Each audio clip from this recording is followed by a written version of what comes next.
Útorok Mikuláš Dzurinda hovoril o tom, že nechce, aby prepadli hlasy SAS a Mostu tých menších pravicových strán. Myslíte si, že bude spoločná kandidátka, alebo nová... Takže Mikuláš Dzurinda je v tomto veľmi, veľmi zodpovedný človek a dobrý líder. Ja si myslím, že oslovil to, čo by nás mohlo všetkých po voľbách 2010 mrzieť. A to, že kam to dôjde, je už na zodpovednosti všetkých zúčastnených. Ja si myslím, že ten signál je jasný. 5 minút ešte. Myslíte teda, aký je váš názor? Bude na vašej kandidátke? Ale ja som to teraz presne na to zodpovedal. Je to zodpovednosťou všetkých tých zúčastnených, kam to príde. Áno alebo nie? Ešte raz, ja som presne na toto odpovedal. Nie, že aký je môj názor, ak to by ste sa ma pýtali na moju predpoveď, a ja tú predpoveď nechcem robiť pred vyjednávaním. Bolo by to odo mňa nezodpovedné.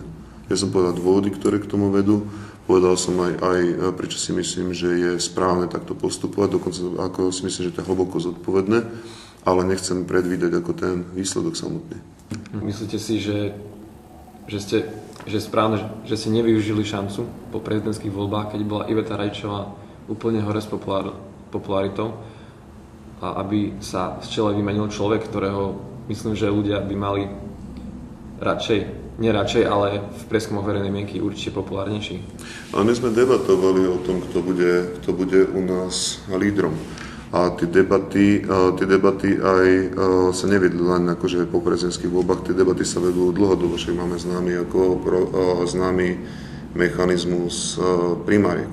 To znamená, ako tie debaty sa naozaj viedli, to, čo je jeden z ním takých ako určujúcich signálov, ktorý netreba brať na ľahkú váhu, je, že Iveta Radičová nešla do toho boja o líderstvo. A ja v tomto zmysle poviem len svoju osobnú skúsenosť a osobné presvedčenie.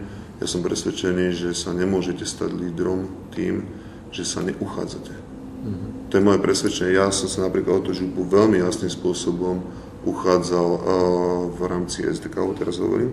Veľmi jasným spôsobom, dokonca by som povedal celé týždne, aj som si obchádzal predsedom miestnych zväzov, aj som bol pripravený na akýkoľvek tvrdý súboj. Dokonca som rozmýšľal, že niekto, kto má väčší kredit politický, ako som ja mal a vtedy, že bude mi superom a bol som na to pripravený. A to si myslím, že je cesta každého lídra. Takže Iveta Radičová nie je priebojná? Nie, ako neprihlásil sa do tej súťaže, čo možno teraz povieme, že je na škodu, možno poviete, ako je to podľa prieskumu verejnej mienky, ale moje hlboké presvedčenie je, že sa proste nemôžete stať lídrom bez toho, aby ste za tým ťahali aj to formálnu stránku veci. A musíte byť pripravení na ten súboj. A ešte posledná otázka. A to je teda aj tá moja osobná skúsenosť. Presne takto som to robil v Bratislave a ako myslím si, že to je správne.